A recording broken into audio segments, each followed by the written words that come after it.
Welcome to తొలి వార్త. ప్రజల కోసం ప్రజల పక్షం వార్తలు చదువుతోంది మీ మాధురి.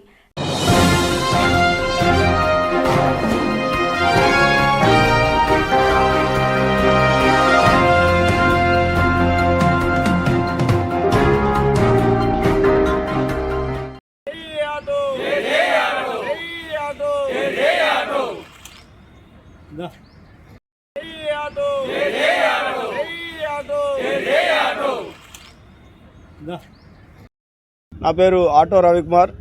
మాది పెద్దపల్లి జిల్లా గోదావరిఖని. గత వారం రోజుల నుంచి గోదావరిఖని నుంచి మా యాత్ర మొదలైంది. ఆటో కార్మికుల బాధలను తెలియజేస్తూ, ఆటో కార్మికులను కలుస్తూ, వాళ్ళకి తెలియజేస్తూ యూనియన్ నాయకులందరినీ కూడా ఒక తాటి మీదకి తీసుకురావాలనే ప్రయత్నం మేము సీరియస్గా చేస్తూ ఉన్నాం. అదే సమయంలో ఆటో బతుకులు అనే ఒక సీరియల్ మేము 100 ఎపిసోడ్ల సీరియల్ను తీసినాం. అది వారం యూట్యూబ్లో యూట్యూబ్లో వస్తుంది. సైరన్ ఆటో బతుకులు అని కొడితే ఆ లింక్ వస్తుంది. దయచేసి ఆ లింకును మీరు అందరూ కూడా చూడాల్సిందిగా మేము విజ్ఞప్తి చేస్తూ ఉన్నాం. అదే సమయంలో యాత్ర ప్రధాన ఉద్దేశం ఏంటంటే, మాకు ఎప్పటి నుంచో కూడా కొన్ని సంవత్సరాల నుండి ప్రాబ్లమ్స్ ఉన్నాయి. మామూలుగా జనరల్గా ఉండే ప్రాబ్లమ్స్, ఫైనాన్స్ వేధింపులు, డైలీ ఫైనాన్స్, మంత్లీ ఫైనాన్స్, పోలీసుల వేధింపులు, ఆ ఇంటి ప్రాబ్లమ్స్, ఇల్లు కిరాయి, కరెంటు బిల్లు, పిల్లల స్కూల్ ఫీజులు, ఇలాంటి సమస్యలు మమ్మల్ని నిత్యం వేధిస్తూనే ఉంటాయి. అయినా కూడా బాధలను తట్టుకుంటూ మేము ఏదో రకంగా జీవిస్తున్న క్రమంలో మరి ఆ టైంలో కూడా టీడీపీ కొంతకాలం, కాంగ్రెస్ కొంతకాలం, టీఆర్ఎస్ కొంతకాలం మమ్మల్ని పరిపాలించినా కూడా ఎవరు కూడా మమ్మల్ని పట్టించుకున్న పాపాన లేదు.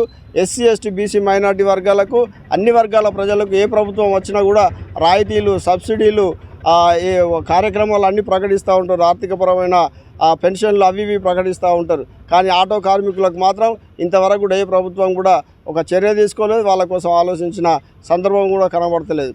అదే సమయంలో ఇన్ని ప్రాబ్లమ్స్ ఉన్న సమయంలో మళ్ళీ మూలిగే నక్క మీద తాటికాయ పడ్డట్టు ఈ ఫ్రీ ఆర్టీసీకి ఫ్రీ రావడం వల్ల, మహిళలకు ఫ్రీ రావడం వల్ల మహిళలు ఆటో ఎక్కడమే మానేసింది. కాబట్టి ఇంకా మాకు చాలా ఇబ్బందులు వచ్చినాయి. ఆటో నడపలేని పరిస్థితుల్లో నెట్టబడ్డాం. అదే సమయంలో ఇప్పటి వరకు కూడా 50 మంది దాకా మా ఆటో డ్రైవర్లు చనిపోయాలంటే పరిస్థితి ఎంత సీరియస్గా ఉందో అర్థం చేసుకోవాలని ప్రతిపక్షాలను, పాలకులను కోరుతా ఉన్నాం. ఆర్టీసీని మేము వ్యతిరేకిస్తున్నాం, ఫ్రీ దాన్ని వ్యతిరేకించట్లేదు. అదే సమయంలో మీరు ఆర్టీసీకి ఫ్రీ పెట్టినప్పుడు మరి దానివల్ల జరిగే నష్టాన్ని కూడా మీరు పరిగణనలో తీసుకోవాలి. ఆటో కార్మికులకు ప్రధానంగా నష్టం జరిగినప్పుడు మరి దాని ప్రత్యామ్నాయ మార్గాలు కూడా చూడాలని మేము కోరుతా ఉన్నాం, తెలియజేస్తూ ఉన్నాం. దాన్ని మేము ఎక్స్పోజ్ చేస్తూ అదే సమయంలో అన్ని ఆటో యూనియన్లు, మా ఆటో యూనియన్ నాయకులందరూ కూడా కాంగ్రెస్ కొందరు, టీఆర్ఎస్ కొందరు, బీజేపీ కొందరు, ఇట్లా అన్ని పార్టీలలో ఉన్నారు. వాళ్ళందరూ కూడా ఆలోచించి మరి ఈ సమయంలో అందరూ ఒక తాటి మీదకి వచ్చి మరి ఇప్పుడు జరుగుతున్న ఎన్నికల్లో మన వాణిని బలంగా వినిపించాలన్నది మా ప్రయత్నము. బలంగా వినిపించడం ద్వారా మరి వాళ్ళ ఎన్నికల్లో మన సమస్యలను ఎజెండాగా మారే అవకాశం ఉంటుంది. కాబట్టి ఇప్పుడు కనుక మనము ఆ పరిస్థితిని ఎదుర్కొని ఆ ప్రమాదాన్ని మనం నివారించకపోతే రానున్న కాలంలో ఆటోను బంద్ చేసి మళ్ళీ వ్యవసాయ కూలీలకు, మేషన్ పడికో పోవాల్సి వస్తుంది. తద్వారా ఆటో ఫీల్డే మనుగడ అయిపోతుంది. కాబట్టి దయచేసి ఆటో నాయకులందరూ కూడా ఏకం కావాల్సిన అవసరం ఉంది. అదే సమయంలో మరొక ప్రధానమైన విషయం ఏంటంటే, ఆటో వల్ల ప్రభుత్వాలకు చాలా లాభాలు జరుగుతూ ఉన్నాయి. కేంద్ర రాష్ట్ర ప్రభుత్వాలకు ఆటో వల్ల చాలా లాభాలు ఉన్నాయి. అవి ఎట్లా అంటే, ఒకరోజు ఆటో నడిపితే 500 రూపాయలు డీజిల్ కొనుగోలు చేస్తే దాంట్లో కేంద్ర రాష్ట్ర ప్రభుత్వానికి, రాష్ట్ర ప్రభుత్వానికి పన్నుల రూపంలో కొన్ని వేల కోట్ల రూపాయలు మేము ఆదాయాన్ని ఇస్తూ ఉన్నాం వాళ్ళకి. మరి అది వాళ్ళు మర్చిపోతూ ఉన్నారు. అదే సమయంలో ఆటో స్పేర్ పార్ట్స్ ఉన్నాయి. నట్ బోల్ట్ అని, టాప్లని, టైర్లని, ట్యూబ్లని, ఇవన్నిటి మీద కూడా మేము కొనుగోలు చేయడం ద్వారా మరి రాష్ట్ర ప్రభుత్వానికి, కేంద్ర ప్రభుత్వానికి కూడా పన్నుల రూపంలో ఎన్నో వేల కోట్ల రూపాయల ఆదాయాన్ని ఇస్తూ ఉన్నాం. మరి మేము ఆదాయ వనరులుగా రాష్ట్ర ప్రభుత్వానికి ఉపయోగపడ్డప్పుడు మరి మమ్మల్ని నిర్లక్ష్యం చేస్తూ ఉన్నారు. మా మనుగడే ప్రశ్నార్థకం అవుతూ ఉన్నది. అదే సమయంలో ప్రజల విషయానికి వస్తే ప్రజలకు కూడా మేము ఎంతో విలువైన సేవలు ఇస్తున్నాం, ఎంతో విలువైన సేవలు చేస్తున్నాం. ఉదాహరణకు చెప్పుకుంటూ పోతే నా అనుభవంలో జరిగిందో చెప్తా ఉన్నాను, నేను ఊహించి చెప్పట్లేదు. అర్ధరాత్రి బండి నడిపి ఇంటికి వెళ్తే అక్కడ రాత్రిపూట ఇంట్లోకి వెళ్ళి అన్నం తినే సమయంలో ఎవరో వచ్చి తలుపు కొడతారు. తలుపు తీసి చూడగానే నిండు చూలాలు, గర్భవతి, నొప్పులతోటి బాధపడుతూ ఉండేది.